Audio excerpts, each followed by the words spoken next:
देखिए, सबसे पहले कोर्ट ने अगर परमिशन दिया है तो भी वो कैंडिडेट के नियम के अधीन ही वो काम कर रहा है। रही बात दंगों की, तो उन्होंने दंगा नहीं फैलाया था। वो सीए एनआरसी के खिलाफ अपनी आवाज़ को स्थापित करना चाहते हैं। एक बहुत बड़ी लड़ाई लड़ना का समय आ गया है। वक्फ बोर्ड अगस्त में ऐसे लोग जो सीए एनआरसी के खिलाफ अपने आवाज़ को बुलंद किया, अपने हक की लड़ाई लड़ा शांतिपूर्वक।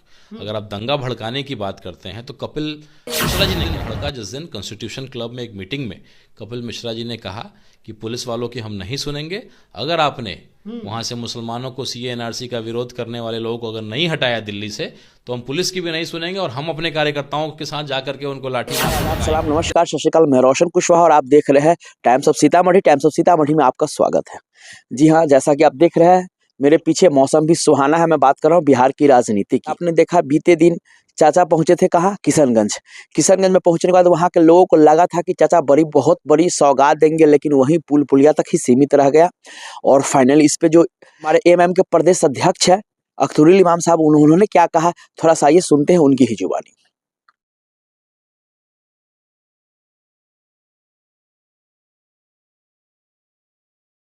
यही हाल है इन बैठकों का। माननीय मुख्यमंत्री आए, अपना राजनीतिक कार्यक्रम उनका हुआ, उसको उसने सरकारी कार्यक्रम कहा है। लेकिन मामला ये है कि छोटे मोटे विकास तो हुए हैं, है ना। लेकिन आज हम लोगों को उम्मीद थी कि आज प्रगति यात्रा पर आए हैं तो प्रगति के जो मानक है उसमें सीमांचल बहुत पीछे है। सीमांचल आयोग का गठन हम लोग का मांग है।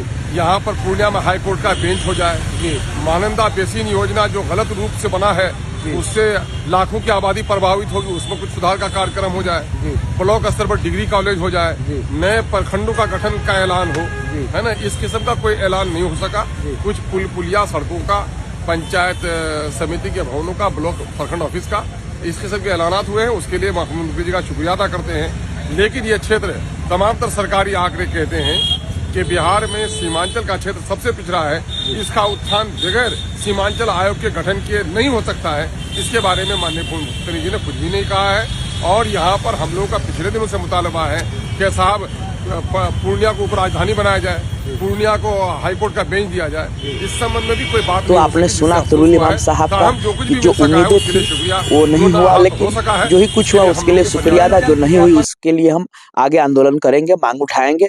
जी हाँ, ये जारी रहेगा। अब हम बात कर रहे हैं बिहार के तिरहुत प्रभारी राणा रंजीत साहब की। राणा रंजीत साहब से जब एक निजी इंटरव्यू में पूछा गया कि आपकी पार्टी ने तो दिल्ली के दंगे के आरोपी को टिकट दिया है, इस पे जो राणा रंजीत साहब ने बेबाकी से जवाब दिया है, वाकई में वो जवाब सुनने लायक है। उसके बाद यही नहीं रुके, जब उनसे पूछा गया कि भैया आप लोग आरोपी को टिकट क्यों देते हो, जब राणा रंजीत साहब ने कहा कि भैया दंगा किसने भड़काया, जब एक दिन पहले जब कपिल मिश्रा बयान देता है उसके कल होकर दंगा भड़कता है, तो सबसे बड़ा मुख्य आरोपी कौन हुआ? और बार बार आप लोग दिल्ली के आरोपी, दंगे आरोपी, दिल्ली के दंगे आरोपी, अभी आरोप उस पर सिद्ध नहीं हुआ है। देखिए, सबसे पहले कोर्ट ने अगर परमिशन दिया है तो भी वो कैंडिडेट हो पाए। संविधान के नियम के अधीन ही वो काम कर रहा है। रही बात दंगों की, तो उन्होंने दंगा नहीं फैलाया था। वो सीए एनआरसी के खिलाफ अपनी आवाज़ को, अपने हक की लड़ाई को लड़ रहे हैं। उदाहरण स्थापित करना चाहते हैं। एक बहुत बड़ी लड़ाई लड़ना का समय आ गया है। वक्फ बोर्ड अगस्त में बिल पास होने जा रहा है। तो ऐसे लोग जो सीए एनआरसी के खिलाफ अपने आवाज़ को बुलंद किया, अपने हक की लड़ाई लड़ा शांतिपूर्वक। अगर आप दंगा भड़काने की बात करते हैं तो कपिल मिश्रा जी ने क्या किया?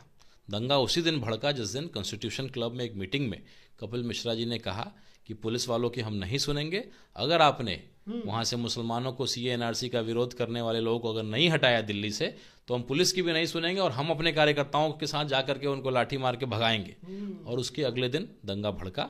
लोगों के अंदर आक्रोश आया कि इस तरह की बात कैसे कोई कह सकता है।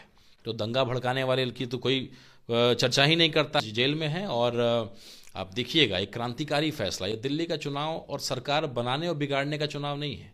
एक उदाहरण स्थापित करना है कि अगर किसी मुसलमान के साथ जाति हुआ है तो AIMIM उसके साथ खड़ी है।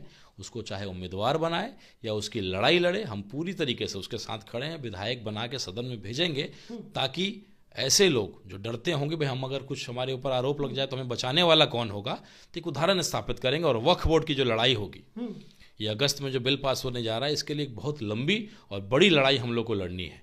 तो ये दो जो सीट है, ये जो दिल्ली में हम ओखला और मुस्तफ़ाबाद हम चुनाव लड़ रहे हैं, ये एक उदाहरण स्थापित करेगा और आने वाला जो एक आंदोलन का नींव जो रखना है वक्फ बोर्ड के खिलाफ, ये इसका मील का पत्थर बनने जा रहा है। बिल्कुल खड़े हैं हर उस व्यक्ति के साथ, न केवल इन 2 मुसलमानों के साथ, कोई दलित समाज के भी लोग और ऐसे लोग जो भी हमारे संज्ञान में, हमारे राष्ट्रीय अध्यक्ष असदुद्दीन ओवैसी साहब, हमारे प्रदेश अध्यक्ष अख्तरुल ईमान साहब और हम सभी MIM के लोग, हम लोग को कोई रोक टोक नहीं, हमें किसी से पूछना नहीं पड़ता है। बाकी पार्टियों को पूछना होगा कि इस मुद्दे पे हम क्या करें, इस गरीब के साथ तो हो गया लेकिन उस जाति का आता है उसके साथ क्या करें। इस पार्टी की खूबसूरती है, मैं हिंदू समाज का हूँ, AIMIM में हूँ, लेकिन भगवा गमछा और टीका चंदन लगा करके भी रह सकता हूँ। लेकिन RJD वाले जो कुछ नेता हैं वो मना करते हैं कि हाथ में ये मत बांधिए, अरे आपने भगवा क्यों रख लिया, हरा रखना है। तो ये इस पार्टी की खूबसूरती है और ये एक उदाहरण हम स्थापित निश्चित रूप से कर रहे हैं। आज मुसलमानों की लड़ाई लड़ने वाला कोई नहीं है और अगर ओवैसी साहब इस पार्टी और इस समाज की लड़ाई को लड़ते हैं, क्योंकि कोई दूसरा लड़ने वाला नहीं है। अगर आप अपने परिवार के गार्जियन हैं और अपने बच्चों और अपने परिवार की ही चिंता नहीं करिएगा, उसी की लड़ाई नहीं लड़िएगा, एक अच्छे गार्जियन आप अपने समाज के नहीं रहिएगा, तो किसी और समाज के क्या आप गार्जियन। केवल सिफाउर रहमान और ताहिर हुसैन साहब नहीं, ऐसे लाखों मुसलमान हैं जिनको केवल मुस्लिम होने का जो है उसका नुकसान झेलना पड़ता। मैं बता तो रहा हूँ, कई पैरवी मैं करता हूँ छोटा मोटा केस का भी, तो मुझे कई जो फ्रेंडली पुलिस वाले हैं या कुछ लोग कहते कहाँ ये सब लोग के फेरा में पड़े हुए हैं, सब लोग तो वही है, गलत शब्दों का उपयोग करके। तो ये तो मैंने हर जगह का यही माहौल। तो आपने देखा साफ साफ राणा रणजीत साहब ने बेवाकी से अपनी बात को रखा कि कैसे वाकई में कैसे यहाँ पे दोहरा चरित्र अपनाया जाता है, कैसे दोहरी बातें की जाती है। आप देख रहे हो। विशेष इस पे आप लोगों का क्या कहना है, क्या राय विचार है, प्लीज बस अगर समय है, ये समय है, क्षण है, तो सोचने समझने की है। विशेष तिरहुत प्रभारी राणा रणजीत साहब कल अपने टीम के साथ दिल्ली जा रहे हैं चुनाव प्रचार के लिए। जैसा कि आपको मालूम है कि दिल्ली में चुनाव चल रहा है और 2 विधानसभा सीट पे MM अपना प्रत्याशी उतारे हुए हैं। उन्हीं के प्रचार प्रसार में राणा रणजीत साहब पूरे टीम के साथ जा रहे हैं। विशेष आप लोग का इस पे क्या कहना है, राय विचार प्लीज आप लोग कमेंट करके जरूर बताइएगा। तब तक के लिए बाय बाय, टेक केयर, देखते रहिए टाइम्स ऑफ सीतामढ़ी।